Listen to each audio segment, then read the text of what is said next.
Dimanche en politique sur France 3 Pays de la Loire. Bonjour, soyez les bienvenus. Une semaine de crise politique, institutionnelle, on en parlera évidemment. Mais avant cela, on a connu des mois de crise industrielle. L'avenir des entreprises de notre région se joue même peut-être en partie en ce moment au sommet de l'État. Après une série noire, une avalanche de plans de licenciement ces dernières semaines partout en France et notamment dans notre région. Yara, General Electric, Saunier Duval, Valeo, Michelin, la liste est longue des fleurons industriels qui restructurent à tour de bras. Plus de 3000 salariés sur le carreau en un an en Pays de la Loire et des milliers d'autres emplois menacés à terme. Alors comment en est-on arrivé là ? L'incertitude politique actuelle va-t-elle encore aggraver la situation ? Je vais en parler dans un instant avec mes invités. Mais d'abord, un triste état des lieux de l'ampleur des dégâts en Pays de la Loire. C'est avec Vincent Rénal. Le Bibendum en mode dégraissage. 5 novembre dernier, Michelin officialise la fermeture de 2 de ses sites emblématiques, dont celui de Cholet. Une déflagration pour ses 955 salariés. Le reclassement, d'accord, mais à quel prix ? J'ai fait ma vie en fonction de mon salaire chez Michelin. Si c'est pour repartir au SMIC, je ne peux plus vivre. On a toujours tout donné, accepté toutes leurs conditions. Finir quoi ? Comment ? Comme ça ? Comme de la merde ? Et c'est un exemple parmi tant d'autres, au sein d'une industrie en pleine crise où même les secteurs qui s'annonçaient porteurs sont durement touchés. Comme le Nantais Saunier Duval et ses pompes à chaleur, qui devraient supprimer 225 emplois.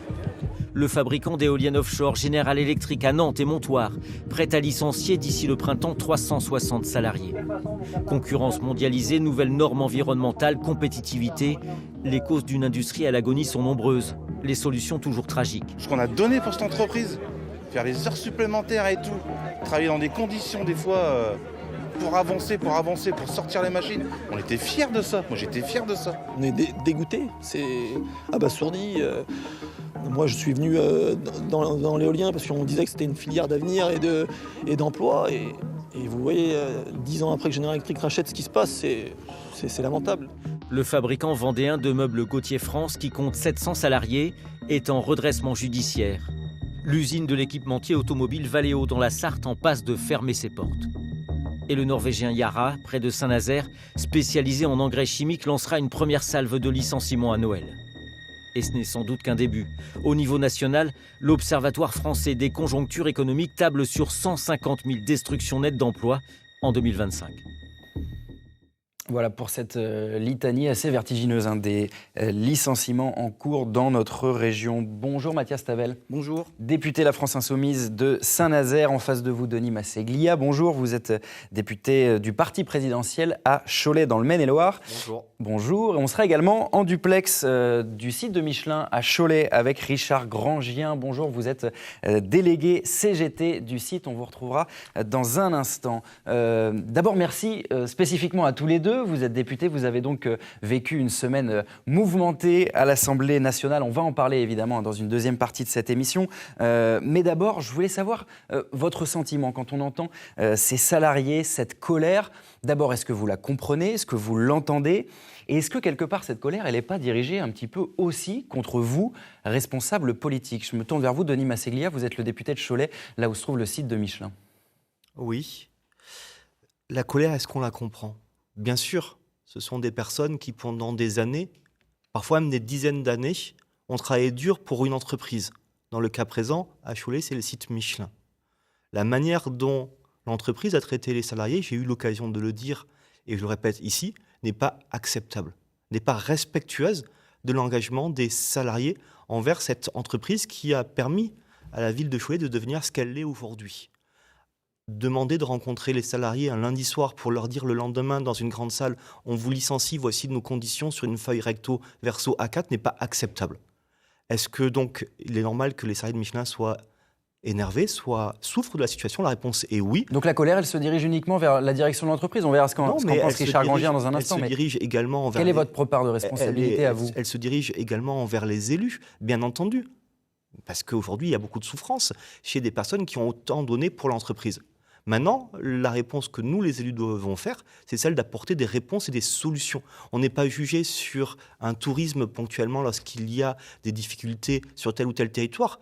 Le politique doit être jugé sur les actions qu'il met en œuvre pour répondre aux difficultés, aux besoins des salariés. Que vous aviez été particulièrement mal accueilli quand vous êtes allé voir les salariés vous savez, Michelin. j'étais présent auprès des salariés de Michelin avant l'annonce, j'ai été présent à côté des salariés de Michelin pendant l'annonce, et je le serai après l'annonce. Je ne fais pas juste un passage pendant quelques jours pour faire ma capsule vidéo et mettre sur les réseaux sociaux. Je suis là pour apporter des réponses dans le temps. Et on verra. Et la politique, c'est le temps lent au service des citoyens et pas le petit message politique derrière. Dans un instant, quelles sont vos propositions? Mathias Tavel, la faute à qui? Bien sûr que la colère, d'abord, non seulement on la comprend, mais moi je la partage.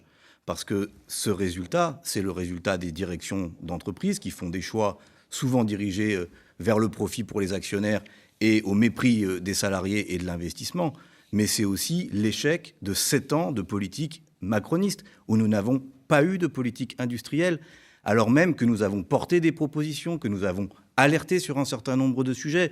Pour prendre l'exemple de General Electric qu'on a évoqué dans ma circonscription à Montoire, dans l'éolien maritime, dont on va avoir besoin dans l'avenir, ça fait bientôt 1 an que j'interpelle les différents ministres pour leur dire « Vous ne pouvez pas laisser General Electric décider de l'avenir de cette filière dont la France a besoin. » Donc il fallait s'y attendre. On pouvait s'y attendre à ces plans de licenciement? Mais bien sûr qu'on s'y attend. Quand vous ne faites pas face aux grandes questions qui sont posées, la concurrence déloyale chinoise, le fait que l'Union européenne est incapable d'avoir une réponse à la hauteur de celle qu'ont les États-Unis, le fait qu'il n'y a pas de planification écologique véritable ni de protectionnisme, et que vous passez des années à réduire les droits des salariés, vous avez ce résultat. Donc la colère, elle est parfaitement légitime. Mais je voudrais juste qu'on comprenne bien que ce n'est pas les élus qui sont responsables. C'est une politique économique qui est responsable, celle du président de la République, Emmanuel Macron, qui a échoué. Pourtant, elle semblait, quelque part, porter ses fruits. Quand on regarde les chiffres, plus 100 000 emplois créés en Pays de la Loire depuis le Covid, le taux de chômage le plus faible de France à 5,8%, on avait l'impression que les signaux étaient au vert, au moins à l'échelle régionale, et de découvrir d'un coup, patatras, que tout s'effondre, en tout cas pour certains grands groupes de notre région. Comment on l'explique? Mais on l'explique d'abord parce qu'il y a dans notre région des entreprises qui sont des fleurons industriels, qui ont des salariés extrêmement compétents et motivés, et qui ont su trouver des projets dans lesquels se diversifier, notamment. On pourrait parler des chantiers de l'Atlantique et de tout le travail qui est fait pour aller vers les énergies renouvelables et pas seulement sur la question des paquebots. Mais nous avons alerté, par exemple, sur la question des filières qui sont liées à la transition énergétique. Vous avez parlé de Saunier Duval qui fait des pompes à chaleur. On aurait pu parler de Sistovi qui a été liquidé, qui faisait des panneaux photovoltaïques. On parle de l'éolien. Nous avons alerté depuis des années sur le fait qu'il y avait besoin d'un cap sur quelle ambition nous avons d'une manière énergétique sur les renouvelables, et nous ne l'avons toujours pas, et aussi de comment on protège ces industries d'une concurrence déloyale. On ne découvre pas le sujet aujourd'hui. Il y a eu un choix délibéré du gouvernement de considérer qu'on s'équiperait avec des panneaux photovoltaïques chinois parce que ça coûterait moins cher, de ne pas vouloir dire clairement les objectifs parce qu'on fait tout sur le nucléaire, etc. etc. Pourtant, il y a eu des objectifs ambitieux d'afficher sur l'éolien en mer. Comment on explique que... Mais ils viennent seulement d'être affichés là, alors que ça fait des années que la filière le demande. Et qu'il y a un trou dans les carnets de commandes. Donc un manque de planification, vous entendez cette critique? Moi, j'entends les propos de mon collègue Mathias Tavel qui explique que c'est pas normal que des entreprises ferment sur le territoire. Et en même temps, à Paris, ils votent tous les textes de loi qui ont vocation à abîmer la filière de l'automobile. Vous êtes aujourd'hui contre les SUV, et en même temps, vous venez à Cholet dire c'est pas normal qu'il ne se fabrique plus de pneumatiques pour les SUV sur le territoire. Mais je finis. Est-ce que Michelin aujourd'hui a une action qui est inacceptable? La réponse est oui. Michelin, à mon avis, fait un transfert de production en Pologne pour augmenter la rentabilité au détriment des salariés. Et moi, je veux ici dire à quel point je trouve que les salariés de Michelin à Cholet et à Vannes sont dignes en face d'une entreprise qui a une action qui est indigne. Sur la responsabilité du gouvernement, le manque de planification. En même temps, on ne peut pas dire à une entreprise on ne souhaite plus que vous fabriquez de pneumatiques et après se plaindre que l'entreprise elle soit plus là. À un moment donné, il faut aussi un peu de sens. Après, permettez que je vous réponde sur ce point. Je réponds d'abord à la question. Sur la projection, moi je rappelle que le gouvernement a mis en place un plan qui s'appelle France 2030 avec 54 milliards d'euros et avec des financements extrêmement importants pour accompagner les entreprises à la transformation énergétique. Je rappelle qu'on a un vrai sujet devant nous.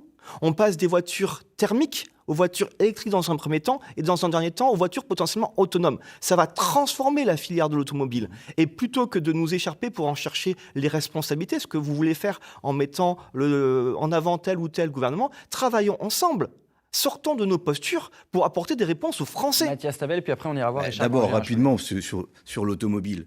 Il y a aujourd'hui une absence totale de planification de comment on passe de l'industrie automobile du moteur thermique aujourd'hui à comment on passe à une industrie automobile fondée sur des motorisations décarbonées.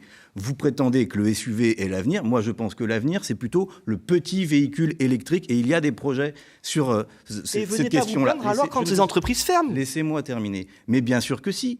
D'abord parce qu'il n'y a pas l'ambition de planification pour accompagner ces filières. Ensuite parce que vous l'avez très bien dit, Michelin ne ferme pas parce qu'il n'y a pas de débouchés. Million ferme pour délocaliser, pour faire plus de profit. Au moment où Michelin licencie 1200 personnes à Cholet et à Vannes, il verse 1,4 milliard d'euros de dividendes à ses actionnaires. 48% des bénéfices reversés 48% des bénéfices, et ça représente 1 million d'euros de dividendes par salarié licencié. Pourquoi avez-vous toujours refusé les propositions qu'on a faites pour que les salariés aient plus de droits dans les entreprises et que ce ne soient pas les actionnaires qui décident de tout? On va y venir, mais avant cela, je voudrais aller voir Richard Grangien, donc délégué CGT du site Michelin de Cholet. Bonjour à vous, merci d'être avec nous. D'abord, une réaction à ce qui se dit en plateau. La faute à l'entreprise, d'abord, c'est un constat que vous partagez ? Bonjour. Oui, la faute à l'entreprise d'abord, mais j'ai bien entendu le débat entre les deux députés. Oui, Macron n'a rien fait pour arranger les choses. Dans les ordonnances, il a fait passer la rupture conventionnelle collective. On a perdu 300 personnes en fait en l'espace de 3 ans. C'est une arme qu'il a donnée en fait pour faciliter... comment il a dit ça ? Pour faciliter les licenciements, pour mieux embaucher derrière. On a très bien vu que les licenciements, Michelin s'en est servi. Mais après, à côté de ça, la politique, c'est pas la politique de Macron qui est en cause. En 1999, Jospin disait, par rapport à un plan de licenciement sévère aussi de Michelin, 7500 postes en Europe, il disait « l'État ne peut pas tout ». En 10 mots, en fait, il avait résumé la situation.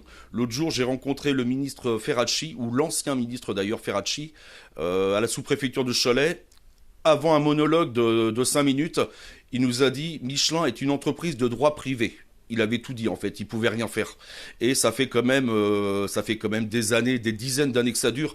Droite, gauche, gauche-droite, je sais pas qui pourra rétablir, mais s'il n'y a pas de politique, de vraie politique en fait pour empêcher des scandales comme ça, une entreprise qui fait 3 milliards de bénéfices ou de résultats nets, si on peut pas empêcher ça, à quoi sert l'État en fait ? Alors, on va rappeler la situation pour Michelin, 1254 salariés qui vont perdre leur emploi. Il y a un problème de répartition des bénéfices, de la valeur ajoutée. Qu'est-ce qu'il faut faire, Mathias Tavel ? Est-ce que vous demandez de plafonner les bénéfices reversés aux actionnaires ? Comment éviter de se retrouver dans la situation de Michelin aujourd'hui ? Bon, déjà, il y a différentes entreprises et les situations, les solutions ne sont pas forcément les mêmes. Parfois, c'est la recherche d'un repreneur. C'est le cas, par exemple, à Valeo, où il faut imposer un repreneur et le gouvernement n'a pas fait son travail là-dessus. Chez Michelin, c'est plutôt comment on donne aux salariés, dans l'entreprise, la possibilité d'imposer d'autres objectifs que la rentabilité pour les actionnaires. Et de ce point de vue-là, ce que je viens d'entendre, je comprends parfaitement, et le camarade de la CGT a parfaitement raison de rappeler l'échec qui a été celui de Lionel Jospin sur cette question-là. Mais il y a, dans l'Assemblée, des propositions qui sont faites pour que les salariés aient plus de droits dans la gestion des entreprises, pour qu'il y ait des objectifs qui soient donnés en termes de planification qui contraignent la rentabilité du capital et que ce ne soient pas les actionnaires qui aient tous les pouvoirs. Et ça, c'est la gauche qui les porte et personne d'autre, ni la Macronie, ni le Rassemblement national qui s'oppose toujours à ce que les salariés aient plus de droits dans les entreprises. Et puis après, vous avez d'autres sujets, General Electric. Moi, je pense qu'il faut une nationalisation parce que c'est une entreprise stratégique par rapport à l'indépendance énergétique. La CGT demande un moratoire sur les licenciements. Vous y êtes favorable ? Mais évidemment, il faut interdire, par exemple, qu'il y ait des licenciements boursiers, c'est-à-dire quand une entreprise licencie, eh bien, elle ne verse pas de dividendes. Parce qu'on ne peut pas dire aux salariés, nous sommes en difficulté, vous allez perdre votre boulot, et en même temps dire aux actionnaires, voici le jackpot. Le jackpot, c'est 97 oui. milliards d'euros reversés seulement pour le CAC 40 en 2024. C'est trop, Denis Masseglia, presque 100 milliards d'euros reversés en dividendes sur le CAC 40 cette année? Je pense que des entreprises qui font du bénéfice est une bonne chose. Par contre, je partage l'idée qu'aujourd'hui, le bénéfice doit être réparti entre les salariés d'une part et les actionnaires d'autre part, mais une partie doit être aussi utilisée là-dessus pour les investissements.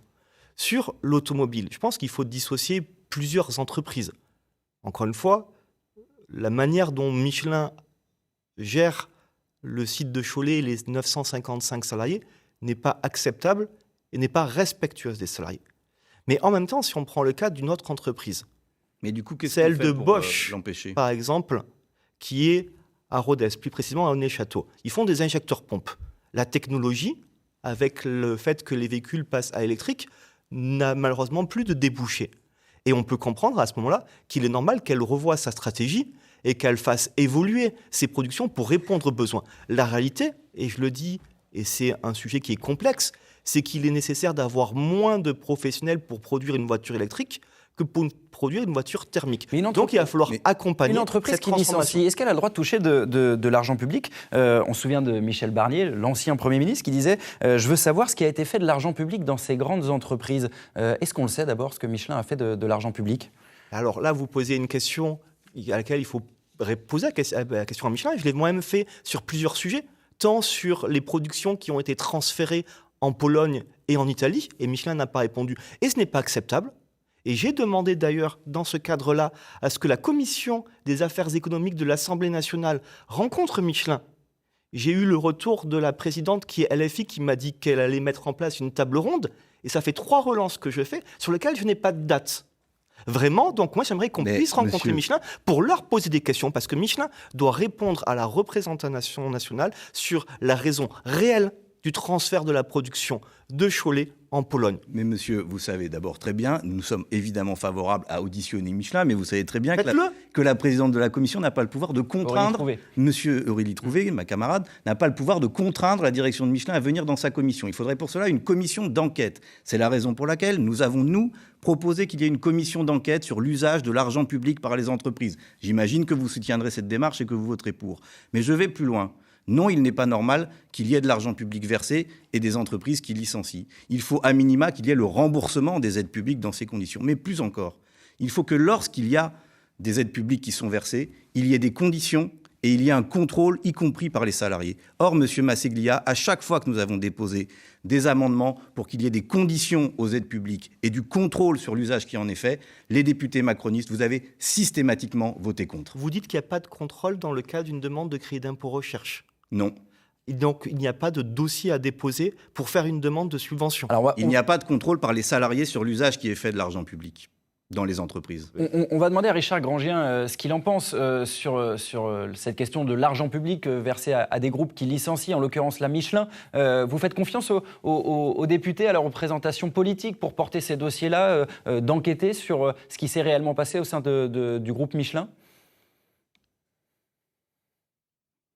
Savoir ce qui se passe avec l'argent public, ça je suis entièrement d'accord, mais le souci c'est qu'aujourd'hui il y a tellement de subventions, d'aides, de crédits d'impôts, etc. Je suis pas convaincu qu'il y a une seule personne en France qui est capable de dire ce que touche Michelin, à part Michelin lui-même bien sûr, que ça soit le CIR, le CICE, que ça soit les subventions des régions, des départements, quand il y a des montages, des démontages de machines. Toutes ces aides-là, il y a aussi les aides de la sécurité sociale. Les ristournes sur les trajets, sur les accidents de trajet. Il y a la complaisance un peu de la sécurité sociale sur les accidents de travail. Le fait que Michelin conteste les accidents de travail systématiquement, ça c'est de l'argent qui rentre pas dans les caisses. Et après un jour on se dit, la Sécu elle est en faillite, il y a 40 milliards de trous et on se demande d'où ça vient. Qu'est-ce que vous demandez aujourd'hui à la direction du groupe Michelin, Richard Grangien, très concrètement une partie des salariés a repris le travail, il y a toujours un piquet de grève, mais on sent que le mouvement commence à s'essouffler forcément, qui dure, le mouvement de contestation. Qu'est-ce que vous demandez aujourd'hui à la direction du groupe ? Là, le mouvement commence à s'essouffler parce que les gens, il faut qu'ils mangent déjà, faut qu'ils retournent bosser dans l'usine. Donc c'est vrai qu'ils ont fait parler d'eux, c'était très bien, ça a mis la lumière sur un gros problème. Michelin, ce qu'on leur demande aujourd'hui, c'est d'être vraiment transparent, d'arrêter de faire de la communication. Quand on a un patron qui dit à tout le monde Michelin, c'est un salaire décent, il oublie de dire à tout le monde qu'on n'est pas aux 35 heures. On travaille en équipe, on travaille 40 heures par semaine, sauf les semaines où on est du matin où on bosse 48 heures, donc on n'est pas à 35 heures. Donc qu'on bosse, qu'on ait 15, 20 euros, 20% de plus que les autres, c'est juste explicable en fait, c'est juste explicable comme ça, on n'est pas à 35 heures. À quoi peut ressembler l'avenir pour vous et vos collègues désormais sur le site de Cholet ? Pour l'instant, je me projette pas parce que je vais être dans la dernière charrette. En fait, en tant qu'élu, je vais être dans la dernière charrette.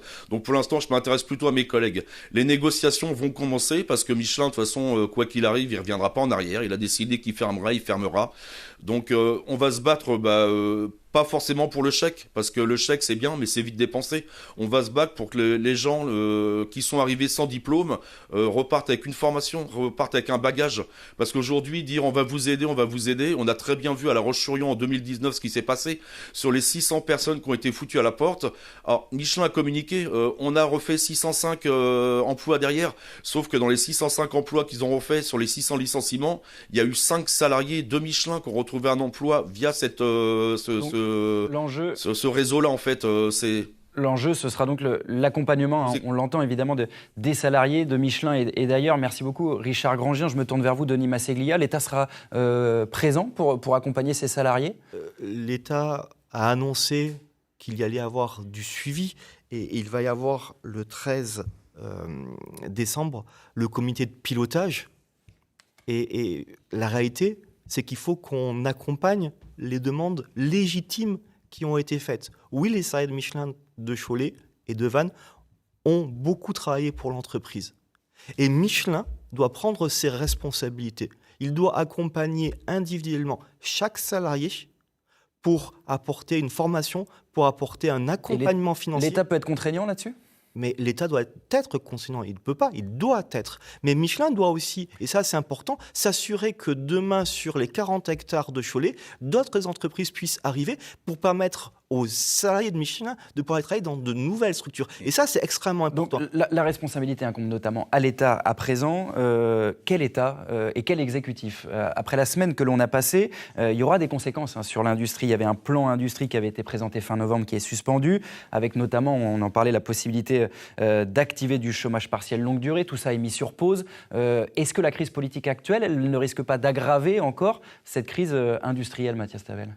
D'abord, il faut constater que ce qui a aggravé la crise industrielle, c'est évidemment la politique menée depuis 7 ans, mais c'est aussi l'inaction totale du gouvernement sur les sujets industriels. On a parlé General Electric, on a parlé Valeo, on a parlé Michelin. On l'a entendu, désormais on a un gouvernement qui gère les affaires courantes. Ce n'est pas forcément compatible avec la situation. Pardon, mais il n'y a jamais eu de politique industrielle dans notre pays depuis des années. Et on parle seulement de l'accompagnement social. Mais l'accompagnement social des salariés licenciés, ça ne fait pas une politique industrielle. Et donc la motion de censure, c'est en quelque sorte l'espoir d'avoir enfin un gouvernement qui ait une politique industrielle avec du protectionnisme, avec de la planification. On n'a pas lu grand-chose dans le programme du nouveau Front Populaire sur la question de la politique industrielle. Mais bien sûr que si, nous avons... Je l'ai relu avec attention. Nous avons des plans sur les filières, nous avons la question du développement des énergies renouvelables, nous sommes en train de travailler un plan d'urgence pour la filière automobile, etc., etc. Donc il faut maintenant que cette censure, cette nouvelle situation politique, très clairement, elle tourne la page de la politique d'Emmanuel Macron et qu'on ait une autre politique basée sur le programme du nouveau Front Populaire pour répondre aux vraies questions qui sont posées, notamment d'investissement écologique, de droits des salariés dans l'entreprise, de stratégie industrielle des filières pour que la France se reconstruise. Et avec un Premier ministre de gauche, cette émission, je le précise, est enregistrée vendredi matin. Les choses auront peut-être bougé pendant le week-end. Pour le moment, il n'y a pas de Premier ministre. Avec le nouveau Front Populaire à Matignon, c'est le plus simple. Et sinon, avec le nouveau Front Populaire à l'Élysée, parce qu'Emmanuel Macron devra s'en aller. Il y a un risque, avec cette instabilité politique, d'aggraver la situation encore. On entend les petites et moyennes entreprises, notamment, qui s'inquiétaient cette semaine. La réalité, c'est qu'on a des dossiers qui sont compliqués et difficiles. On se doit, nous, collectivement, d'accompagner du mieux possible les 955 salariés de Michelin à Cholet, mais aussi les sous-traitants, toutes les familles qui sont impactées, et d'ailleurs, pas que pour Michelin à Cholet. Il faudrait, pour ce faire, une stabilité gouvernementale. Et pour ça, Et aujourd'hui, le avec qui fait vous que pourrez la discuter France insoumise s'associe avec le Rassemblement national pour renverser le gouvernement a pour conséquence de ne pas avoir de ministre qui puisse suivre le dossier et demander à Michelin, pousser Michelin à apporter la meilleure réponse possible pour les salariés. Monsieur le député de La République En Marche, les ministres, ils étaient là. Depuis des mois, ils n'ont rien fait. Donc mais vous allez dire ça à tous les salariés des Hauts-de-France qui ont été embauchés dans des entreprises pour faire des batteries. Si on avait écouté, si on avait mis en place le programme de la France insoumise, il n'y aurait plus d'industrie aujourd'hui en France. Vous êtes contre les voitures, vous êtes contre l'industrie, vous êtes contre les entrepreneurs. Si on vous écoutait, il n'y aurait plus rien. Calmez-vous. Je sais que c'est difficile d'apprendre à être minoritaire, mais je suis sûr que vous en êtes capable. Donc oui, la politique menée a échoué. Oui, il faut une autre politique du nouveau Front populaire pour investir dans la transition écologique. Uniquement sur le programme du nouveau Front populaire ? Mais avec le programme que les électeurs ont placé en tête aux élections. Et après, vos amis socialistes ont fait un autre choix. Ils sont prêts à faire des compromis, pourquoi pas la France insoumise ? Mais texte par texte, nous verrons à l'Assemblée pour trouver des majorités. C'est ce que nous disons depuis le début. Mais avec un gouvernement qui tournera la page de la politique macroniste. Vous parlez que politique. Vous dites l'ENFP, etc., tel parti. Mais les Français, on doit être au service des Français. On doit les Français, monsieur, ils vous ont dit qu'ils ne voulaient plus que vous gouverniez. Laissez-moi finir, s'il vous plaît. Les Français, ils vous ont dit qu'ils ne voulaient plus que vous gouverniez. Presque la fin de cette émission, je vous laisse conclure, messieurs. Mais les Français, qu'est-ce qu'ils ont dit ? Ils ont dit qu'ils ne voulaient plus vous voir au pouvoir. Ils ont dit que les députés devaient travailler collectivement ensemble, quelle que soit leur couleur politique, pour répondre à leurs problèmes. Vous êtes plus intéressés à l'élection présidentielle de Jean-Luc Mélenchon en 2027 qu'à remplir le frigo des Français à la fin de la semaine. C'est faux. On sent que c'est faux. Tous les jours, je me bats. C'est vous qui refusez qu'on change de politique alors que vous avez échoué. Là-dessus, on sent bien. C'est vous qui enfoncez le pays dans le mur. Et tant que vous serez là, vous enfoncez le pays dans le mur. Messieurs, l'émission est terminée et on sent qu'on aura bien des difficultés à vous mettre d'accord ici, comme sur les rangs de l'Assemblée nationale. C'est la fin de ce dimanche en politique. On se retrouve la semaine prochaine pour parler des coupes budgétaires à la région Pays de la Loire. Je vous souhaite une très très bonne journée à toutes et à tous.